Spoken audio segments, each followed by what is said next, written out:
accepting what textbooks told us about the universe. But what happens when questions are raised about many of our fundamental beliefs? A mystery we explain.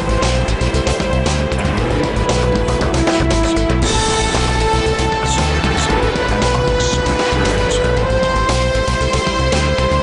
To encounter such a mystery firsthand may change your life forever.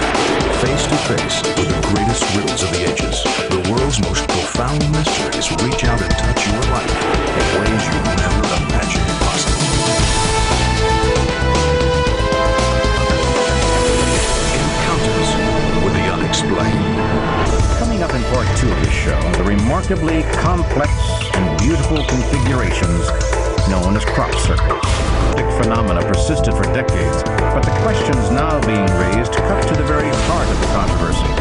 What exactly is the origin of these amazing formations, and who or what is responsible for making them? 2 new chapters of this inquiry have begun to unfold in dramatic fashion. First, an amazing eyewitness account of a crop circle actually being formed. And second, the discovery of 2 crop circles that have a chilling connection to a message beamed into distant space by Earth scientists nearly 30 years ago.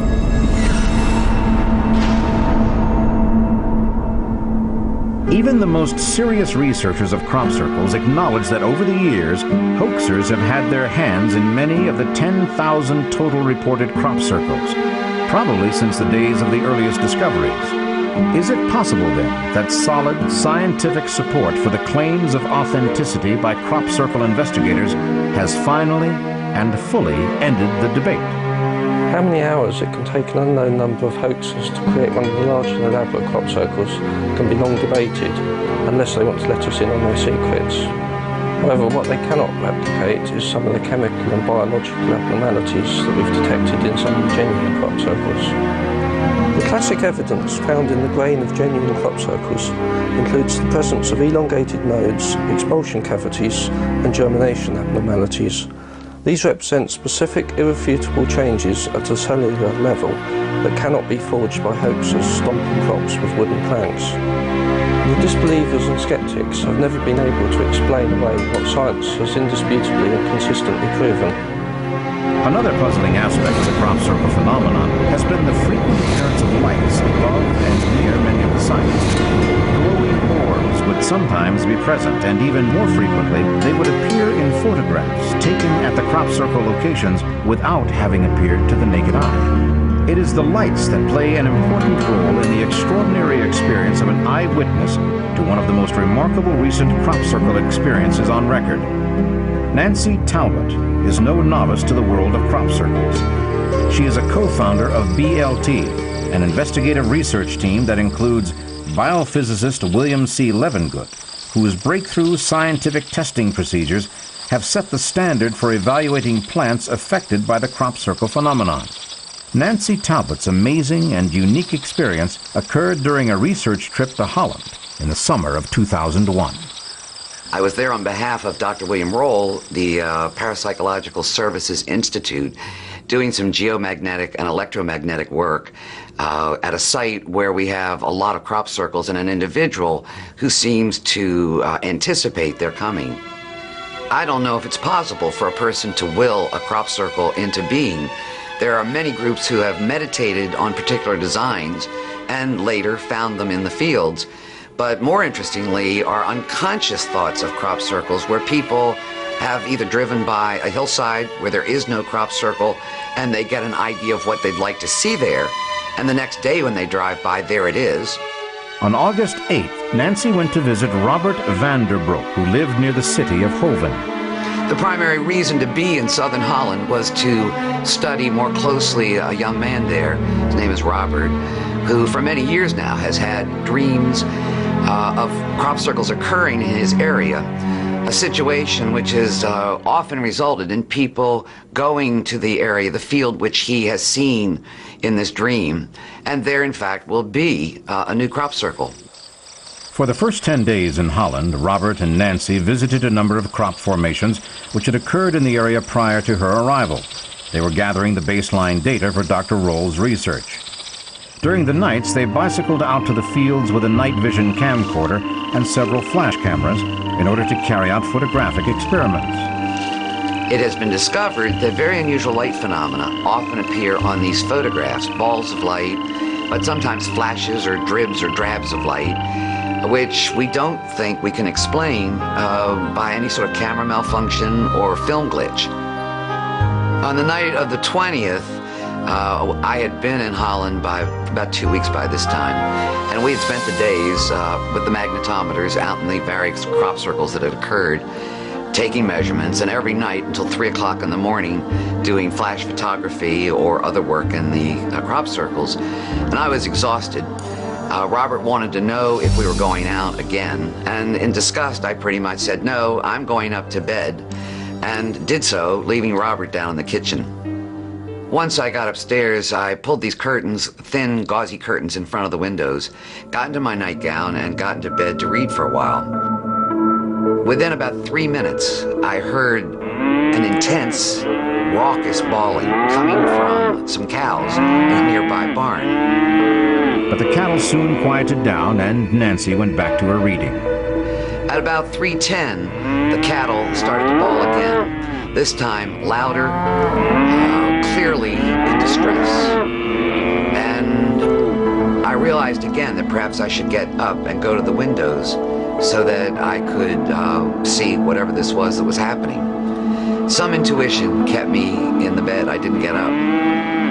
I would say that maybe 3 minutes elapsed after that, and then all of a sudden, this brilliant white, slightly bluish around the edges, tube or column of light descended with enormous force down to the ground. It lit up my bedroom like daytime. The outside was so bright I could see the trees across the field. Then everything went quiet. It was dark. As if nothing had happened at all. I almost wasn't sure I'd seen it. But within another second, another tube, another column of light descended, again with this incredible force, extremely difficult to explain the energy that was involved there, came crashing down to the ground, and again, it lasted for a second or so, and then it went dark. By this time, I was starting to think of Robert, wondering if he was seeing the same thing downstairs, and before I could get out of the bed, a third column came crashing down, almost in exactly the same location. Again, the outside lit up. Again, my room lit up. By now, I was yelling for Robert, who was downstairs in the kitchen watching the same thing, and I could hear him yelling for me about the same event. Everybody immediately went to the windows at the back of the house to look up to see where these lights had come from, what was up there. And there was absolutely nothing. They were separated from the farmer's field by a fence and a deep irrigation ditch. Just over the fence, about 15 feet into the field, just barely visible in the darkness, was a new crop circle. Nancy's desire to experience the phenomenon in a more direct way was fulfilled beyond her wildest expectations. But what, in fact, had they just seen? There wasn't a hint as to where the light had come from, yet the tangible, physical result of the effect of the light was just a matter of a few yards away. What would a close-up inspection of the field in daylight reveal? Had they just witnessed the true source of authentic crop circles in action? The thought of sleep was completely gone as Nancy and Robert pointed their flashlights out into the field. There were no hoaxers anywhere about, no students with elaborate plans, no men from the local pub with a board attached to one foot, nothing. The question was, would they find the markers they had come to expect when true crop circles were formed? I grabbed a flashlight, and as we got to the fence at the back of the house, I turned it on, and when I put it on the field, there, about 10, maybe 15 feet into the field, was a brand new 35-foot ellipse staring at us back from the dark. Half of the leaves were laid in one direction and half were laid in the other, and so we got a strange, an odd reflection, but we could clearly see this brand new crop circle in the string bean field. The next morning, when I got up, to my absolute amazement, I could see this brand new crop circle from the bed itself. We got up and immediately went to the circle, where we found a 35-foot long ellipse rather than a circle, off of which to the north went a long pathway and a crossbar like the capital letter T. The beam plants were swept counterclockwise along the northern edge of the ellipse and then laid in one continuous sweep all along the southern edge. The eastern and western edges of the ellipse were slightly squared off, ending in rows of beams on either side, and the standing plants in the rows were completely unaffected. Examination of the plants showed them all to have been bent over at the base, and no broken or split stems were seen. There was no visible trauma to the stems or leaves or the very healthy-looking beams beneath them. The night after the crop circle formed, Robert and I and a friend of his went back into the field to take some night flash photography. We had thought we might get some of these orbs or other figures, other light phenomena on the film. Every roll of film that we took that night had photographic anomalies. Some of them were large, semi-transparent orbs that seemed to be some distance away from us and the camera. Others were much smaller, much more dense, and very close to the people who were also in the shots, sometimes directly over their heads, sometimes down low next to the crop surface. Circle research involving a study of clay minerals in soils at crop circles indicates the presence, again, of energies which have been suggested by the plant work earlier on. One of the studies proposed now is an attempt to duplicate these energies, or at least some of them. And in talking to microwave and laser experts about setting up these experiments, they have voiced the opinion that the crop circles are probably the result of either military or industrial research that has either gone astray, an accident, so to speak, where the fields then get impacted with the energies, or that they're actually playing with the citizenry by bouncing these energies off of satellites or perhaps from high-flying, high-altitude aircraft. One of the scientists involved in the most recent soil project came to the opinion that we might be looking at a new energy, or an energy unknown to science at this point in time. And one of the most interesting ideas that I've come up with since this experience was the possibility that this energy, or energy complex, is actually interacting with human consciousness. The fact is that not 15 minutes after I had stated the disgust and the frustration over the elusiveness of the phenomenon and difficulty in studying it, these tubes of light and the circle appeared. Not only did they appear, they did so in the closest field to my location, not more than 90 feet away from me, and entirely visible from the very bed that I was sleeping in. Nancy Talbot and the hundreds of dedicated researchers like her have already proven the reality of the crop circles to their own satisfaction. But the quest for the origin of these magical, mysterious formations continues, and it takes us next to Great Britain. There in the countryside of Chilbolton in the summer of 2001, there appeared two astounding crop circles. Could they be, as some researchers believe, nothing less than a message representing contact from an extraterrestrial civilization? Is it possible that they are in fact a scientific reply to a long-distance call sent into space decades ago? Many researchers now believe that's exactly what occurred in the late summer of 2001. But the origins of this astounding celestial connection go back to the year 1974. This was an amazing and challenging undertaking. Imagine the task trying to formulate a message that you can send via radio telescope that will go out to someone who can't even understand English and even comes from another planet. The message was designed to be sincere, straightforward and non-threatening, a form of simple hello from planet Earth. It was the first message sent with the express intention of communicating with an alien civilization somewhere. Devising this message became a task for a small group of academics at Cornell University, led by Frank Drake and the late Carl Sagan. The message would be beamed into deep space from a 300-meter dish built into a mountain by the National Science Foundation at Arecibo, Puerto Rico, the most advanced radio telescope of the day. But in facing such a daunting task, Just how do you decide what to put into the message, and in what form do you send it?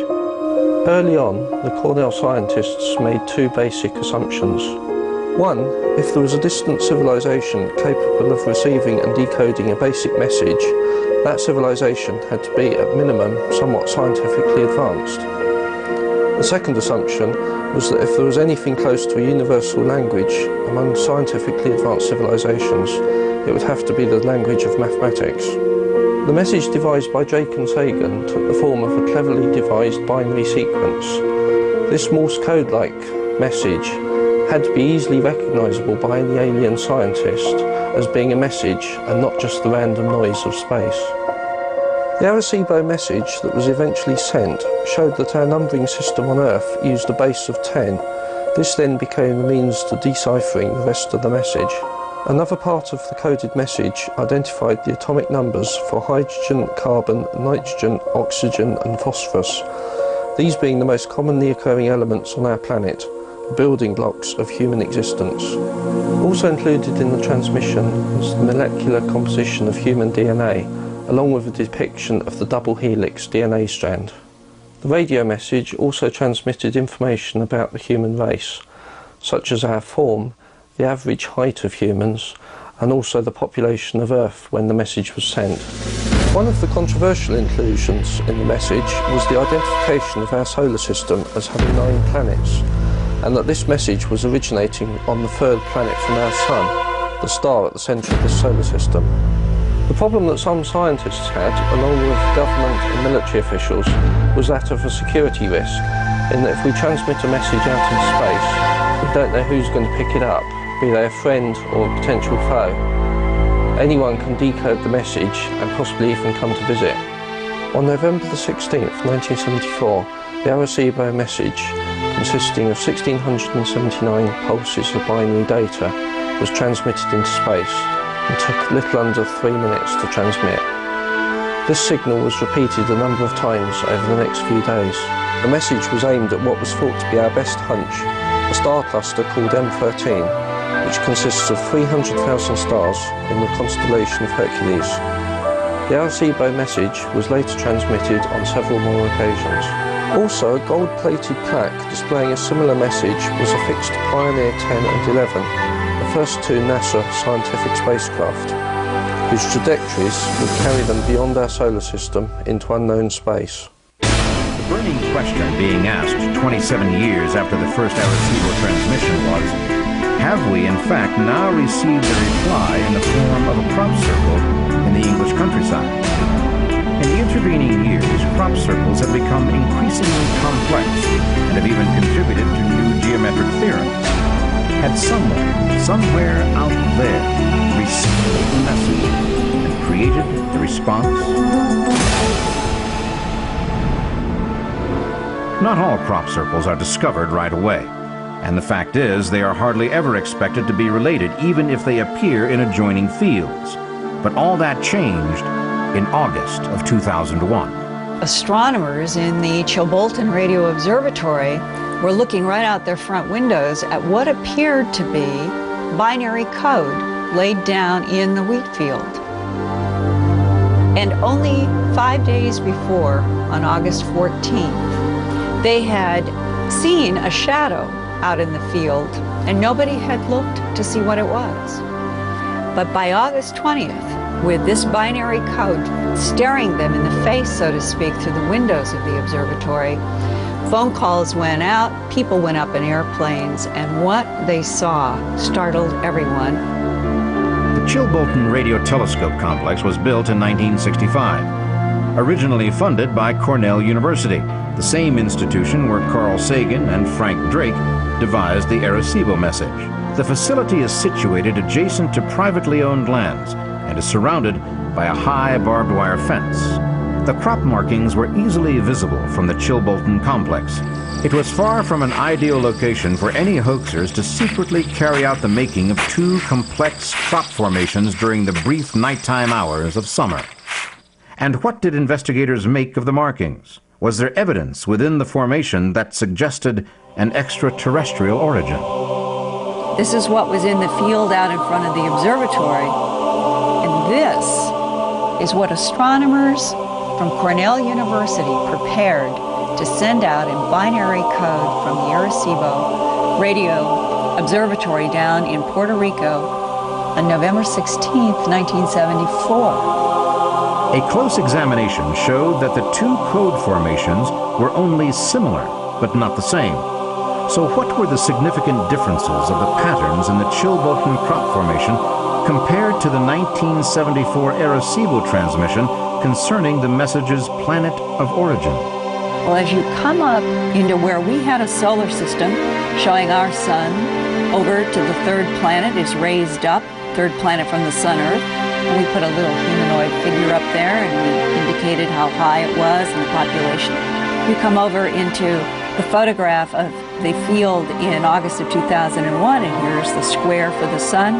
You come over two planets, and the third planet, the fourth planet, the fifth planet are all raised, as we did in our 74 transmission, indicating perhaps that something is saying we have 3 planets inhabited somewhere.